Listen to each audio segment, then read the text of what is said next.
Protein અને ફાઇબરથી ભરપૂર એવો સરસ મજાનો કાળા ચણા અને મગની દાળનો નાસ્તો આજે હું તમારા માટે લઈને આવી છું. અને આ નાસ્તો તમે બાળકોના ટિફિનમાં પણ આપી શકો છો અને સવારના નાસ્તામાં પણ બનાવી શકો છો. અને આ નાસ્તો ફટાફટ પણ બની જાય છે અને એકદમ ક્રિસ્પી અને સરસ મજાનો ક્રન્ચી આ નાસ્તો હોય છે. અને આ નાસ્તો બાળકોથી લઈ મોટાને સૌ કોઈને ખૂબ જ ભાવશે.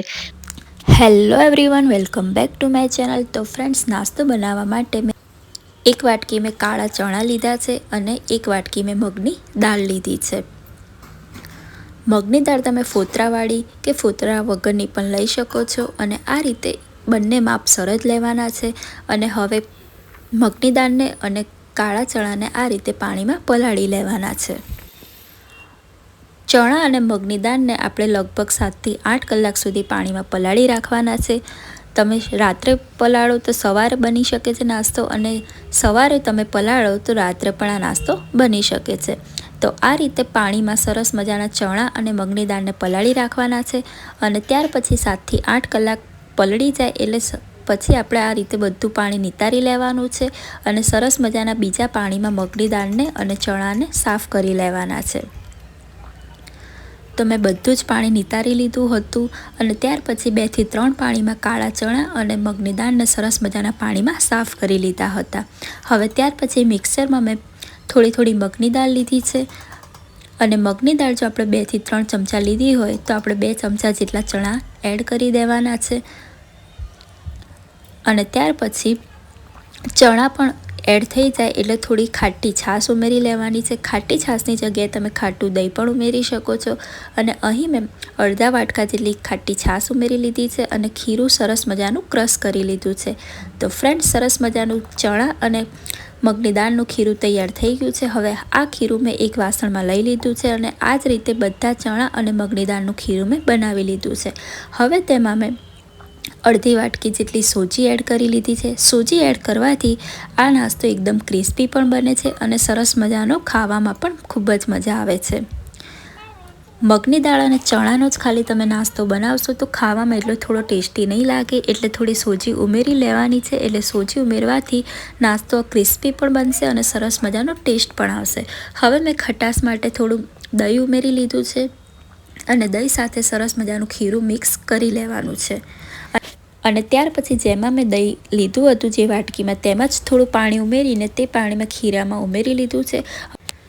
હવે ખીરાને થોડીવાર હલાવતા રહેવાનું છે એટલે સરસ મજાનું ખીરું આપણું એકદમ પતલું બની જશે. જે રીતનું ઢોસાનું ખીરું હોય છે બસ તે જ માપસર આપણે આ રીતે ખીરું તૈયાર કરી લેવાનું છે. ગ્રાઇન્ડર પણ તમે ફેરવી શકો છો ખીરામાં, તેનાથી પણ ખીરું એકદમ સરસ મજાનું પતલું બની જશે. હવે થોડું મેં સ્વાદ પ્રમાણે મીઠું ઉમેરી લીધું છે અને મીઠું ઉમેરી લીધા પછી ખીરું બરાબર આ રીતે હલાવી લીધું છે. તો હવે ખીરું તૈયાર થઈ ગયું છે એટલે મેં ઢોસાની તવી પણ ગરમ થવા રાખી દીધી. અને ઢોસાની તવી ગરમ થઈ જાય એટલે 2 ચમચા જેટલું ખીરું એડ કરી દેવાનું છે. અને જે રીતે ફ્રેન્ડ્સ આપણે ઢોસા બનાવીએ છીએ તે જ રીતે ખીરું આ રીતે પાથરી લેવાનું છે. અને એકદમ આપણે પતલું ખીરું જ રાખવાનું છે જેથી કરી એકદમ ક્રિસ્પી સરસ મજાના આપણા આ વેજીટેબલ ઢોસા તૈયાર થઈ જાય. જેટલા પતલા આ રીતના આપણે પુડલા બનાવીશું તેટલા જ ખાવામાં તે એકદમ ક્રિસ્પી પણ લાગશે અને ખૂબ જ સરસ લાગશે. થોડીવાર શેકાવા દેવાના છે.